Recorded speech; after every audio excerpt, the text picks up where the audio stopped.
You are on HOA control freaks. She tried to charge me for asking questions.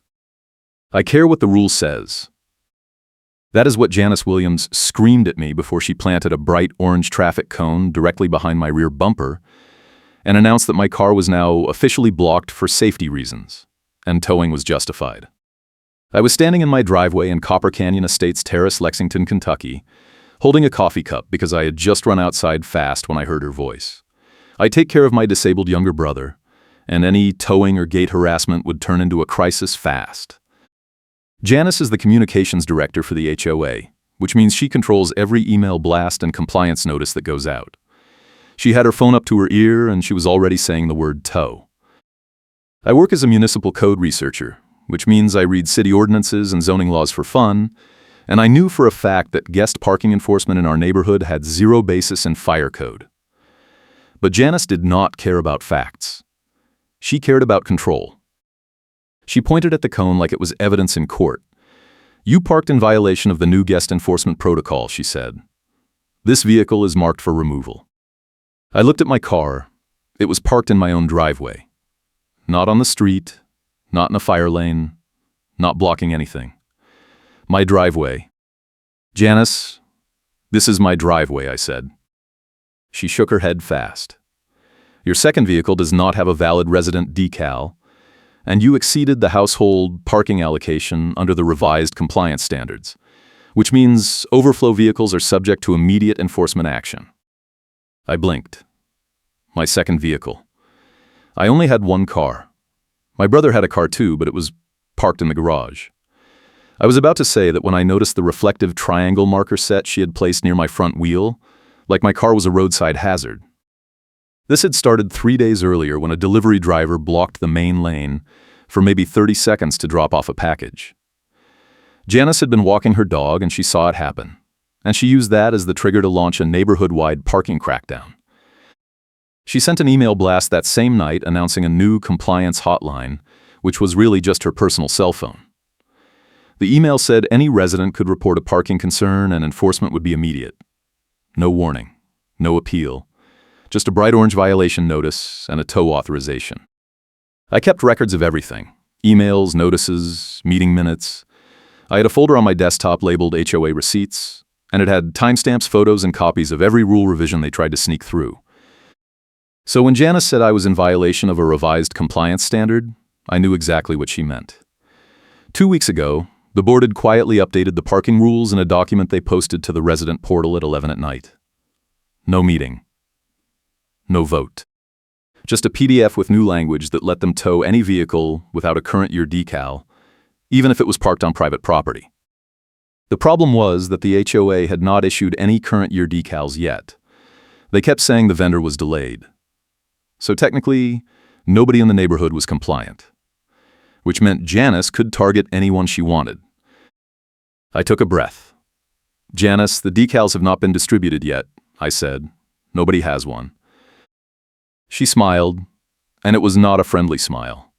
"I decide what counts as compliant, not you," she said. I turned and saw the tow truck rolling down the street. It was a white flatbed with amber lights already flashing. The driver was leaning out the window, and Janice waved at him like she was flagging down a taxi. My heart rate kicked up. I pulled out my phone and opened the doorbell camera app. I had installed a video doorbell 2 months ago after Janice started showing up unannounced to take photos of trash cans and lawn decorations she considered violations. The camera had a wide-angle view of the driveway and the front walk, and it recorded continuously. Janice was still talking to the tow driver, pointing at my car and gesturing at the cone. I opened the saved video folder and scrolled back 20 minutes. There it was. Janice walking up my driveway alone, pulling the orange cone out of a canvas bag, setting it behind my car, and then pulling out the triangle markers and placing them like she was staging an accident scene. She checked her phone, nodded to herself, and then knocked on my door. I looked up. Janice was walking back toward me, and the tow driver was out of the truck now, unspooling a winch cable. Janice held up a clipboard. "This is your official notice of non-compliance," she said. "Towing fees are $400 plus daily storage. You can retrieve your vehicle tomorrow after you provide proof of a valid decal and pay the removal fee." I shook my head. You are not towing my car, I said. This is my property, and you just placed that cone there yourself 20 minutes ago. She froze for half a second, then recovered. I do not need proof, I have paperwork and vibes, she said. I held up my phone. I have video of you staging this, I said. Her face went red. You were recording me without consent, she said. Kentucky is a one-party consent state, I said. And you are on my property. Also, the doorbell camera has been there for 2 months, so if you did not notice it, that is on you. The tow driver stopped pulling the cable and looked at Janice. He was a middle-aged guy with a reflective vest and a tired expression. Ma'am, if this is a dispute, I need authorization in writing, he said. Janice waved the clipboard at him. I have authorization, she said. I am the communications director for Copper Canyon Estates Terrace Association, and this vehicle is flagged under the compliance hotline. The driver looked at me. Is this your property? He asked. Yes, I said. He looked back at Janice. Then I cannot tow without a signed property release or a police authorization, he said. Janice stared at him like he had just betrayed her. The HOA has a contract with your company, she said. You were supposed to tow on site when I call. The driver shook his head. Contract says we tow from common areas and marked fire lanes, he said. This is a private driveway. If he says no, I leave.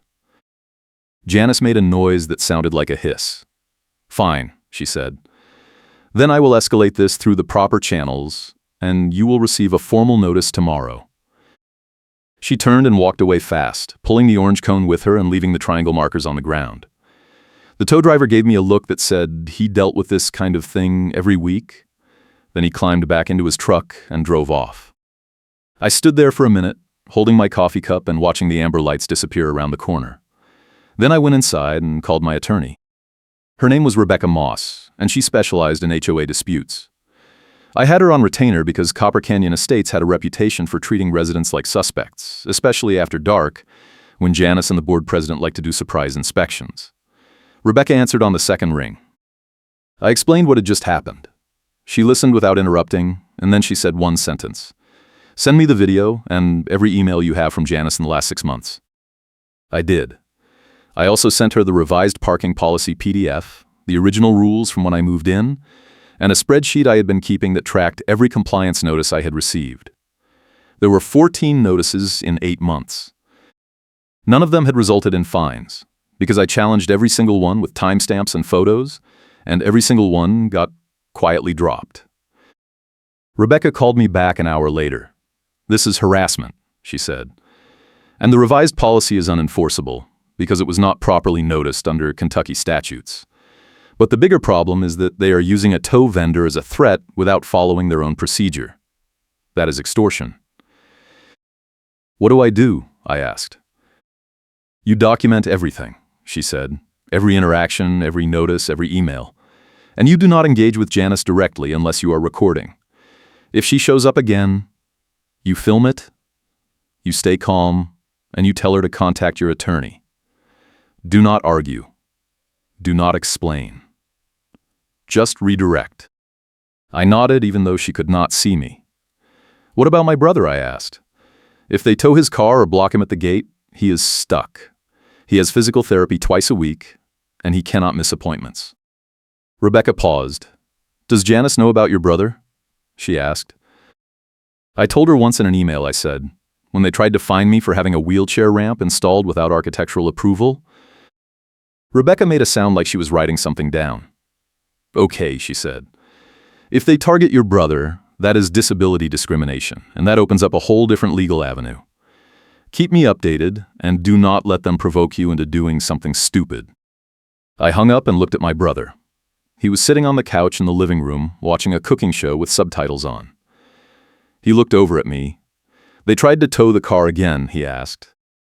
Yeah, I said. He shook his head. Janice is going to keep doing this until someone stops her, he said. He was right. Janice had been escalating for months.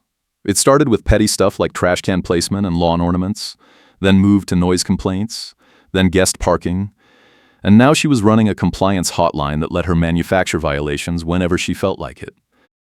The HOA board let her do it because she controlled the email blasts and the meeting agendas, which meant she controlled the narrative. The next morning, I found the first notice. It was a bright orange door hanger looped over my front door handle. The paper was thick, almost cardstock, and the text was printed in bold block letters that looked like a ransom note. It said I had 72 hours to provide proof of compliance with the resident vehicle decal program, or my vehicle would be subject to immediate removal and impoundment. At the bottom, there was a handwritten note in Janice's looping cursive. Second notice. Final warning. I took a photo of the notice and texted it to Rebecca. Then I checked the doorbell footage. Janice had come by at 6 in the morning, walked up to my door, hung the notice, and left. No knock. No conversation. Just the hanger and the threat. Rebecca replied fast. Save that. Do not throw it away. That is evidence of harassment and improper notice under your CCRs. I did not throw it away. I put it in a folder with the other 13 notices I had received, and I labeled the folder Janice Escalation Timeline. That afternoon, I got an email from the HOA management company.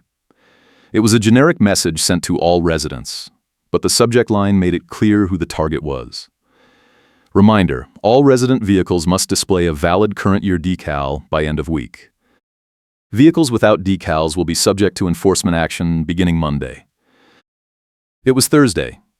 That gave everyone 3 days to get a decal that did not exist yet. I replied to the email. I wrote, "Please confirm when current year decals will be available for pickup or mailing."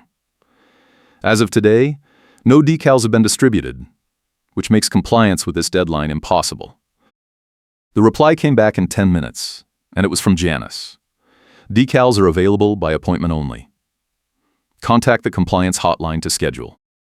I stared at the screen. The compliance hotline. Her personal cell phone. The same number she had been using to call the tow truck. I called Rebecca again. "She is gatekeeping the decals," I said. Rebecca sighed. "Of course she is," she said. "That is a classic control tactic. She is going to make you jump through hoops, and then she is going to claim you missed the deadline anyway." "So what do I do?" I asked.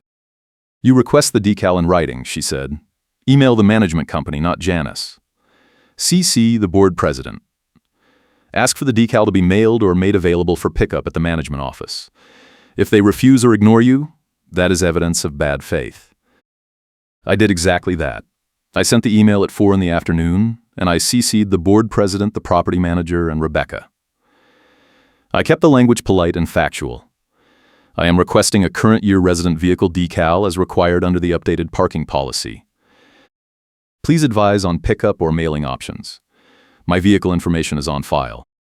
The response came at 8 that night, and it was from the board president, a retired accountant named Greg Feldman who mostly let Janice run the show. Decals are distributed through the compliance hotline as of this week. Contact Janice Williams to schedule an appointment. Rebecca sent me a one-word text. Perfect. I did not call Janice. I forwarded the email chain to Rebecca and waited. The next morning, I found another orange door hanger. This one said I had failed to respond to the compliance office and my vehicle was now flagged for removal. There was no timeline, just the word flagged and a handwritten note. Last chance.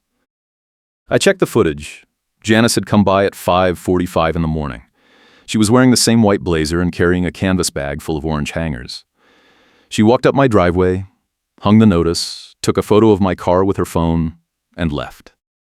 I texted Rebecca. She is taking photos now. Rebecca called me immediately. "Do not touch your car," she said. "Do not move it. Do not park it anywhere else. Do not wash it. Leave it exactly where it is. If she tries to tow it, you call the police and you call me." "What if they clamp it?" I asked. "Then you call the police immediately," she said. Wheel clamping on private property without a court order is illegal in Kentucky. If they do it, that is criminal trespassing and theft of services. I hung up and looked out the window. My car was still there, parked in the same spot. No cone, no triangle markers. But I had a bad feeling. That afternoon, I got a text from a number I did not recognize. It was a photo of my license plate with a message. Your vehicle has been flagged for non-compliance. Enforcement scheduled for tonight. I called Rebecca. She told me to forward the text and to stay home.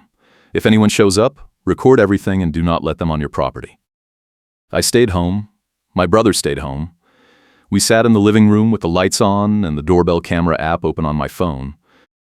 At 9:30, I saw headlights on the street. A white flatbed tow truck with amber lights. Same truck as before. The driver got out, but this time he was not alone. Janice was in the passenger seat. I opened the front door and stepped outside. Janice saw me and smiled. "We are here to enforce the compliance action," she said. I held up my phone.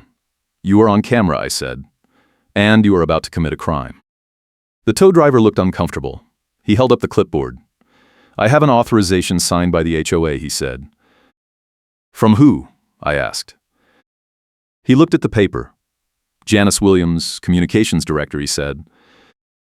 I shook my head. "She does not have the authority to authorize a tow from private property," I said. "And if you proceed, I will file a police report for attempted theft." Janice stepped forward. "You are obstructing HOA enforcement," she said. "That is a violation in itself." "No," I said. "I am protecting my property from an illegal tow. If you want to tow my car, you need a court order or my written consent. You have neither." The driver looked at Janice. "Ma'am, I think we should leave," he said. Janice glared at him. "You work for us," she said. "The HOA pays your company." The driver shook his head. "The HOA pays for common area enforcement," he said. "This is a private driveway, and he is refusing consent. I am not risking my license over this." He got back in the truck. Janice stood there for another 10 seconds, staring at me like she was trying to decide whether to escalate further. Then she turned and got back in the passenger seat. The truck pulled away. I went inside and called Rebecca. I told her what happened. "Send me the video," she said, "and forward that text message with the photo of your plate. We are going to use this." "What are you going to do?" I asked.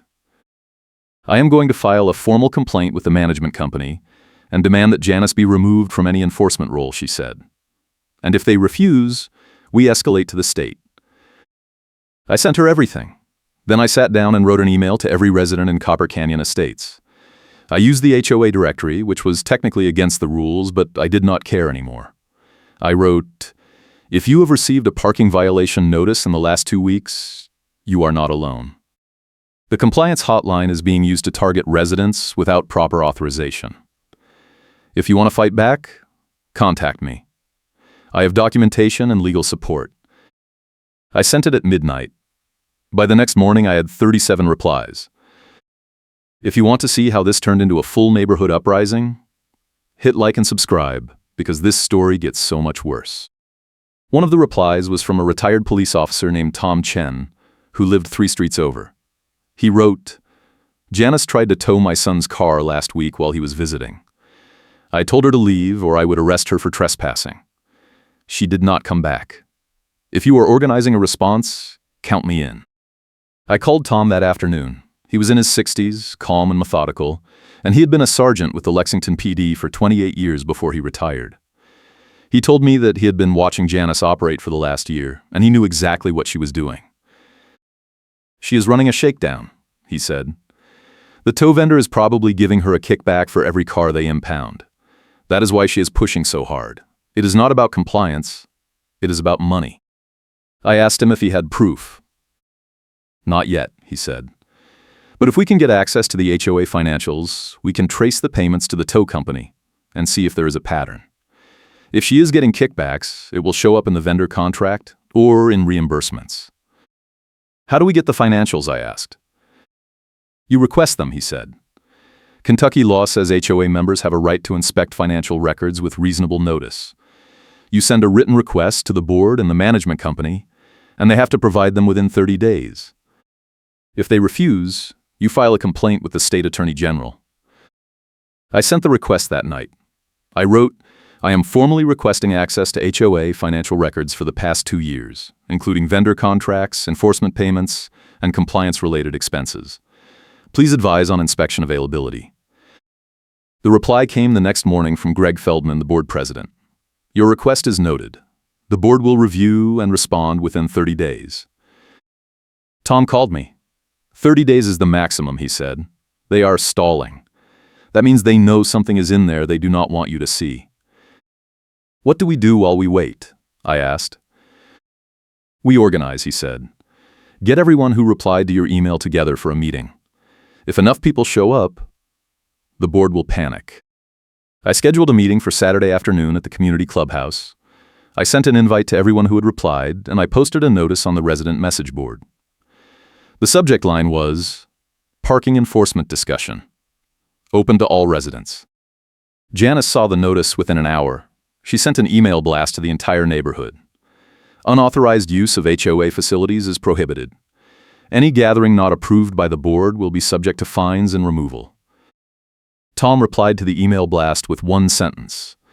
The clubhouse is a common area, and residents have a right to use it under the governing documents. See you Saturday. Saturday came. I showed up at the clubhouse at 2 in the afternoon, and there were already 40 people waiting outside. Tom was there. Rebecca drove in from her office. A rideshare driver who had been waiting in the neighborhood the night Janice tried to tow my car showed up and said he had filmed the whole thing and wanted to share the footage. We went inside. Janice was standing in the middle of the room with her arms crossed.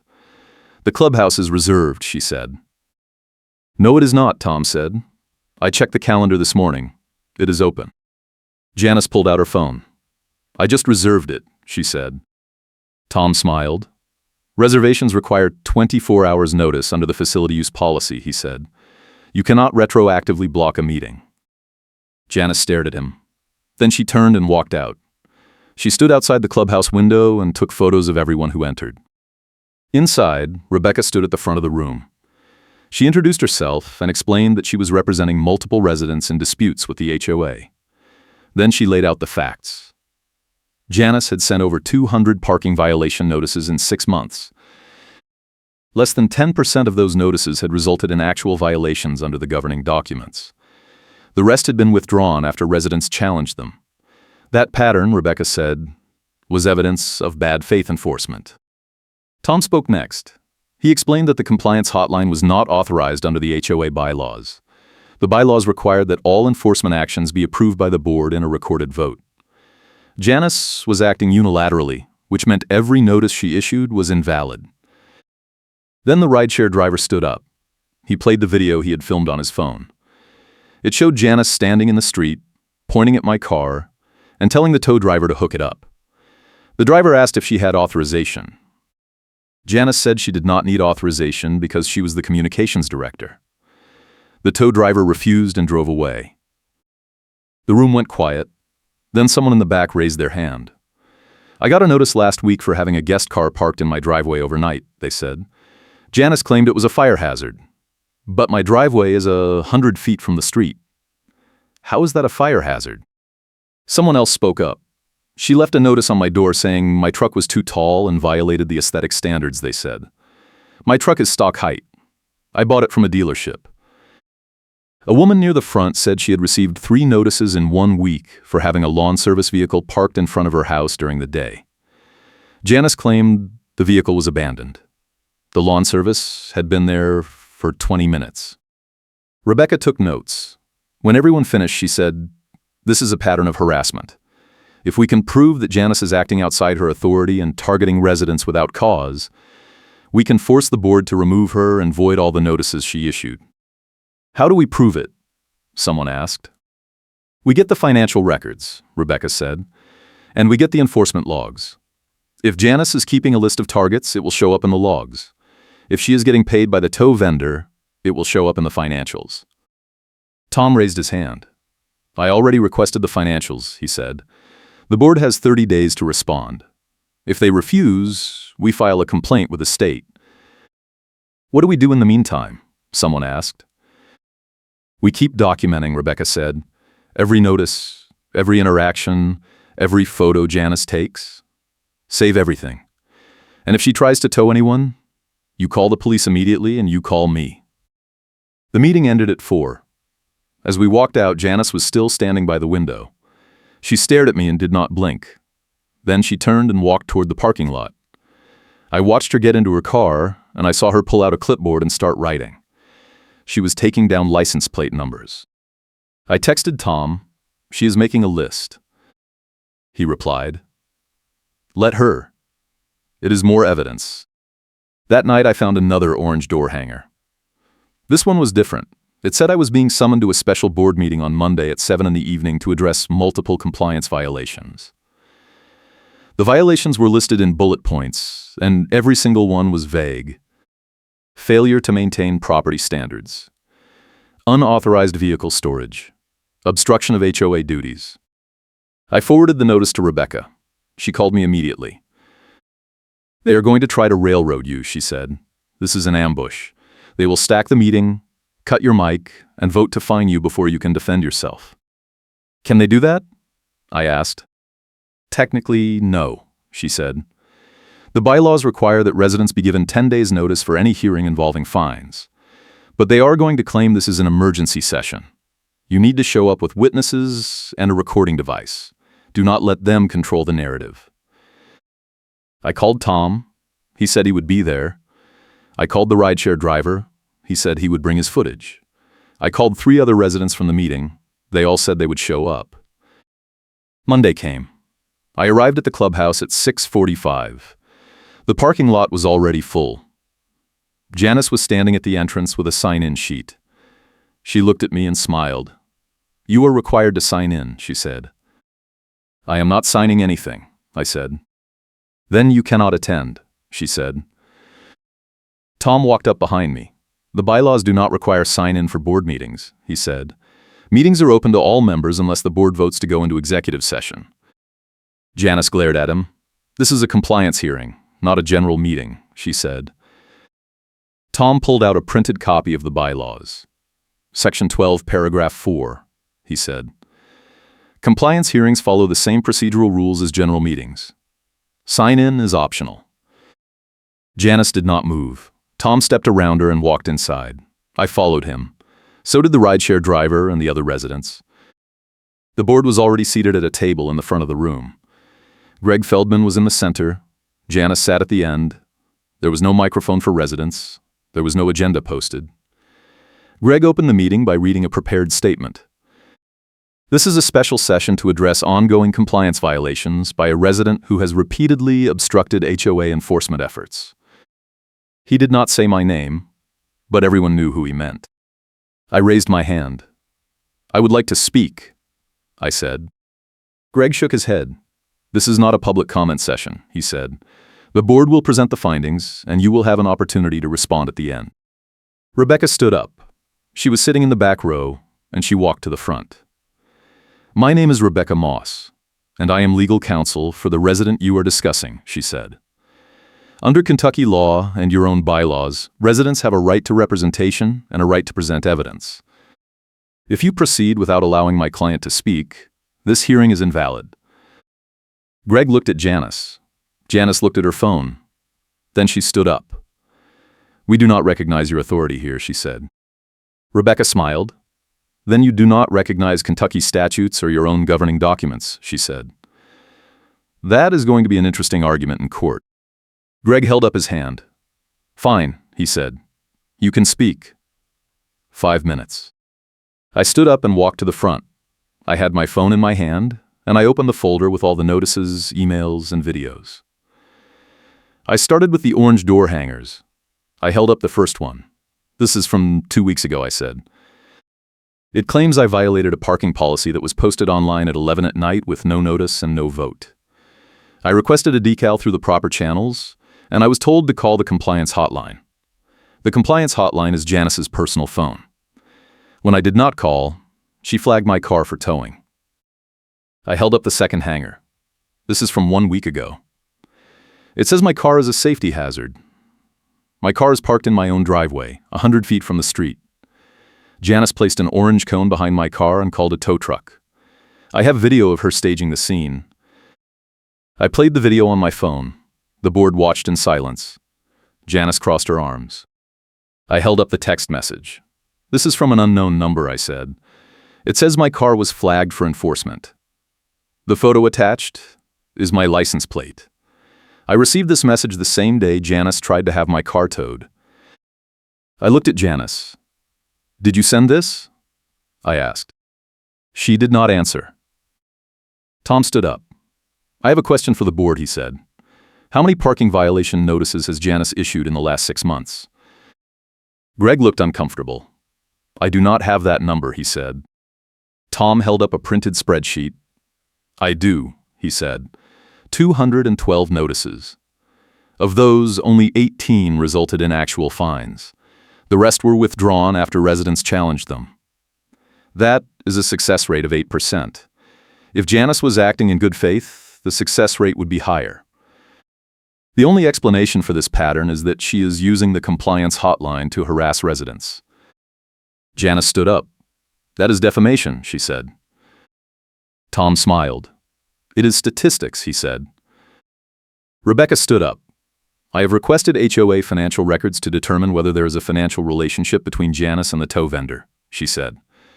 "The board has 30 days to respond. If the records show kickbacks or improper payments, this entire enforcement program is illegal." Greg looked at Janice. Janice looked at the floor. The meeting ended without a vote. Greg said the board would take the matter under advisement and issue a decision in writing. I walked out with Tom and Rebecca. Janice stayed inside. The next morning, I got an email from Greg. The board has decided to suspend enforcement actions pending a full review of the compliance program. All outstanding notices are voided. Residents will be notified when the review is complete. Rebecca called me. "That is a victory," she said. "They are backing down because they know they cannot win." I texted Tom. He replied, "They are stalling. The financial records request is still pending. Do not let them off the hook." I did not. I sent a follow-up email to Greg and the management company. I am still waiting for access to the financial records as requested. The 30-day deadline is in 2 weeks. Please confirm inspection availability. The reply came from the management company, not Greg. "We are working with the board to compile the requested records. We will notify you when they are ready for inspection." 2 weeks passed. No records. I sent another email. The 30-day deadline has passed. I am formally requesting immediate access to HOA financial records as required under Kentucky law. Failure to provide access will result in a complaint to the state attorney general. The next day, I got a call from the management company regional supervisor. Her name was Laura Kim, and she was based in Louisville. She said she had been reviewing the situation in Copper Canyon Estates, and she had concerns about the enforcement program. She asked if I would be willing to meet with her in person. I said yes. She drove to Lexington the following Monday. We met at a coffee shop near the neighborhood. Tom came with me. Rebecca joined by phone. Laura was direct.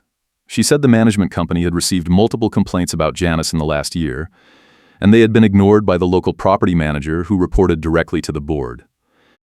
She said that after reviewing the enforcement logs, she found that Janice had issued over 300 notices in 18 months, and the majority of them had been voided after challenge.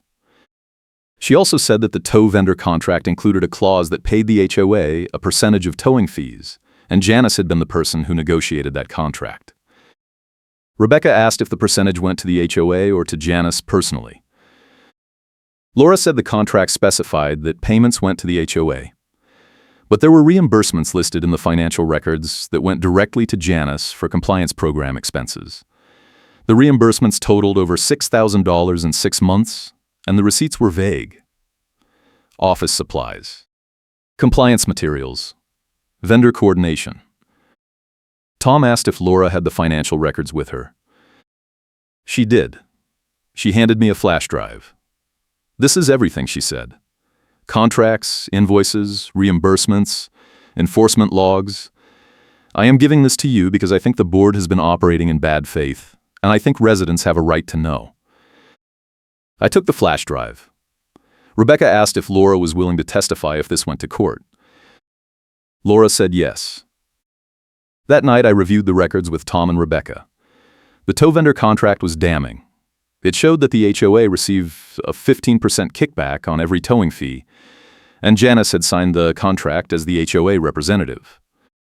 The enforcement logs showed that Janice had flagged over 200 vehicles for towing in 18 months, and only 12 of those tows had been completed. The rest had been stopped by residents or the tow driver. The reimbursements were worse. Janice had submitted invoices for compliance materials that included reflective triangle markers, orange traffic cones, door hanger printing, and a handheld license plate scanner. The total was $6,200, and every invoice was approved by Greg Feldman without documentation. Rebecca looked at me. "This is fraud," she said. Janice has been running a fake compliance program to justify towing and fines, and she has been reimbursing herself for props. "What do we do?" I asked. "We go public," she said. I posted the financial records to the resident message board that night.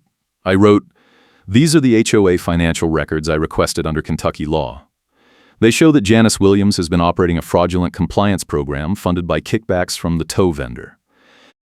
She has billed the HOA over $6,000 for enforcement props and has targeted over 200 residents with invalid notices. If you have been affected, contact me or contact Rebecca Moss." The message board exploded. Within 2 hours, there were over 100 replies. Residents posted their own stories. Someone said Janice had tried to tow their elderly mother's car while she was visiting. Someone else said Janice had placed a tire clamp on their car in their own driveway and demanded a $200 removal fee. Tom compiled all the stories into a single document and sent it to the state attorney general with a formal complaint. He also sent it to a local news station that covered HOA disputes. The news station called me the next day. They wanted to do an interview. I said yes. They sent a reporter and a camera crew to my house that afternoon. I showed them the orange door hangers, the doorbell footage, and the financial records. The reporter asked me why I thought Janice had targeted me specifically. I told her about my brother. I told her that towing or gate harassment would be a crisis for us, and I told her that Janice knew that. The reporter asked if I thought Janice was discriminating based on disability. I said I did not know, but the pattern was there. The story aired 2 days later. It was a 5-minute segment during the evening news. The headline was HOA Tow War, Lexington Neighborhood in Turmoil over Parking Crackdown. The segment showed my interview, the doorbell footage, and a statement from the management company. The statement said the company was conducting a full audit of the enforcement program and that Janice Williams had been placed on administrative leave pending the outcome. Janice sent an email blast that night. "The recent news coverage is based on false information spread by a disgruntled resident. I have acted in good faith to protect our neighborhood, and I will not be bullied into resigning." Tom replied to the email blast. "The financial records are public. The enforcement logs are public. The tow vendor contract is public. If you acted in good faith, you have nothing to hide. But you do have something to hide, and we all know it now." Janice did not reply. The following week, the HOA announced a special election to recall the board. The petition required signatures from 20% of residents. We hit that threshold in 3 days. The recall election was scheduled for the end of the month. In the meantime, the management company voided every parking violation notice that Janice had issued in the last year. Residents who had paid fines received refunds. Residents who had been towed received reimbursements. Janice hired an attorney. Her attorney sent a letter to the board claiming that she had been defamed and demanding that the board issue a public retraction. The board refused. Rebecca sent a letter back. The letter said that if Janice wanted a retraction, she would need to prove that the financial records were false. The letter also said that if Janice continued to claim she had acted in good faith, Rebecca would file a civil suit on behalf of affected residents for fraud, harassment, and disability discrimination. Janice's attorney did not reply. The recall election happened on a Saturday. Over 200 residents voted. The board was recalled by a margin of 83%. Janice was removed from her role as communications director. Greg Feldman resigned. A new board was elected the following month. The first thing they did was terminate the contract with the tow vendor. The second thing they did was adopt a new enforcement policy that required board approval for any towing action and a 10-day notice period for all violations. The third thing they did was issue a formal apology to every resident who had been affected by the compliance program. I kept my plan quiet because the HOA depends on controlling the narrative. But once I had the financial records and the enforcement logs, I knew I had everything I needed. The trump card was not just the doorbell footage or the reimbursement invoices. It was a public records response showing prior complaints against Janice for the same behavior.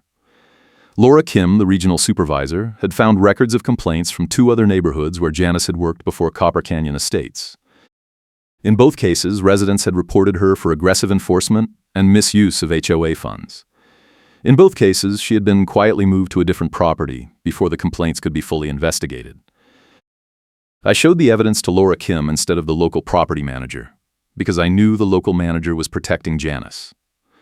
Laura took the records to the management company's corporate office, and they launched an internal investigation. That investigation found that Janice had been doing this for years, and the management company had been covering it up to avoid liability. The day the investigation findings were released, Janice resigned. She sent a 1-sentence email to the board.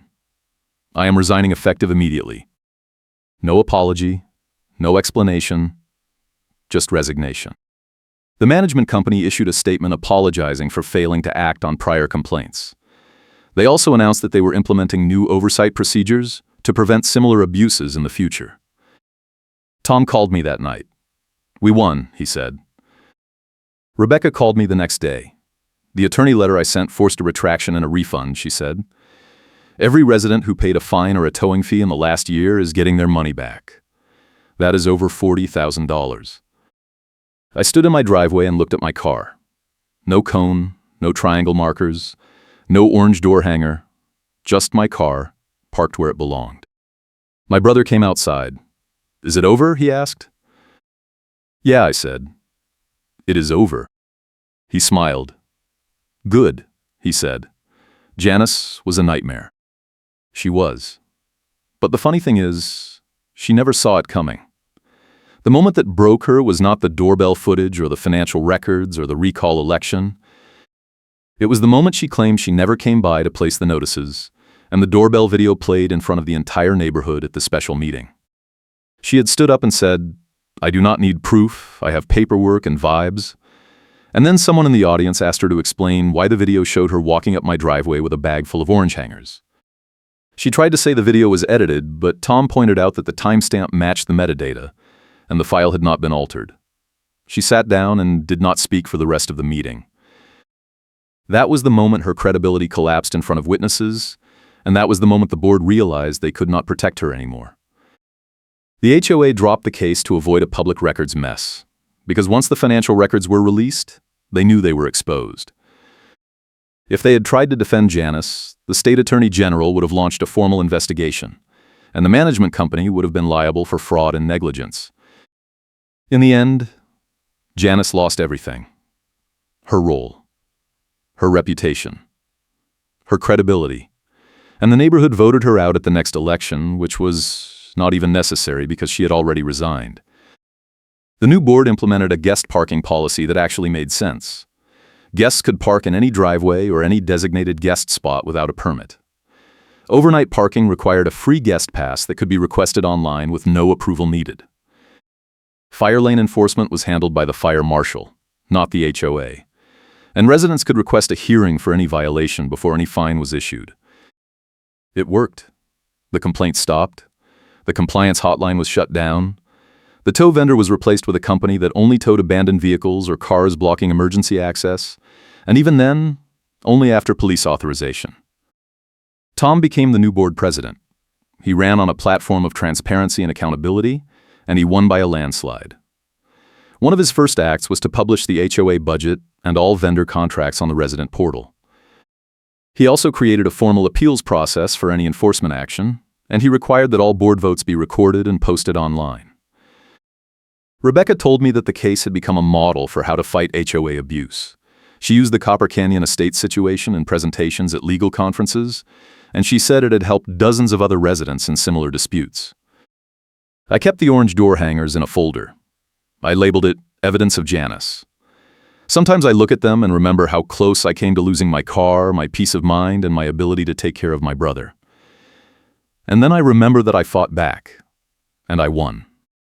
A few months later, I ran into Janice at a grocery store. She was in the produce section, and she saw me before I saw her. She turned and walked the other way fast. I did not follow her. I did not need to. She knew what she had done, and she knew that everyone else knew too. The neighborhood is different now. People say hello. They stop and talk. They do not live in fear of orange door hangers or surprise towing threats. The compliance program is gone, and the culture has shifted from enforcement to community. My brother goes to his physical therapy appointments without worrying about gate harassment or towing. I park my car in my driveway without checking for cones or triangle markers. And when guests come over, they park wherever they want, without needing a permit or a phone call or a compliance hotline check. Tom told me that Janice moved out of Copper Canyon Estates 6 months after the recall. She sold her house and left without saying goodbye to anyone. He said he heard she moved to another HOA community in a different county, and he hoped the residents there were more careful than we had been. I hope so too. But I also know that people like Janice do not change. They just move to new neighborhoods and find new targets. The only way to stop them is to fight back early, document everything, and refuse to be intimidated. The lawyer letter that forced a retraction and a refund was the final blow. Rebecca drafted it carefully. It outlined every violation of Kentucky law, every breach of the HOA governing documents, and every act of harassment that Janice had committed. It demanded a full refund of all fines and towing fees, a formal apology, and a guarantee that no further enforcement actions would be taken against me or any other resident without proper authorization. The letter gave the board 72 hours to respond. They responded in 48. They agreed to everything. Janice tried one last time to salvage her position. She sent an email to the board claiming that the recall election was invalid because the petition had been circulated using the HOA directory, which she said was a violation of privacy rules. Tom replied with a copy of the governing documents, which explicitly allowed residents to use the directory for community organizing. Janice did not reply. Her credibility collapsed in front of witnesses, and the HOA dropped the case to avoid a public records mess. Those two things happened within days of each other, and once they did, it was over. Janice had no allies, no defense, and no way to spin the story in her favor. The funny karma moment came at the final board meeting before the recall election. Janice showed up and tried to speak during public comment. She claimed that the entire dispute was a misunderstanding, and that she had always acted in the best interest of the community. Then someone in the audience held up their phone and played the doorbell video of Janice placing the orange cone and the triangle markers. The room went silent. Janice tried to say the video was out of context, but Tom asked her to explain what context would make it acceptable to stage a fake parking violation. She did not have an answer. She sat down, and she did not speak again. That was the moment everyone knew she was done. Thanks for watching, and I will catch you in the next one.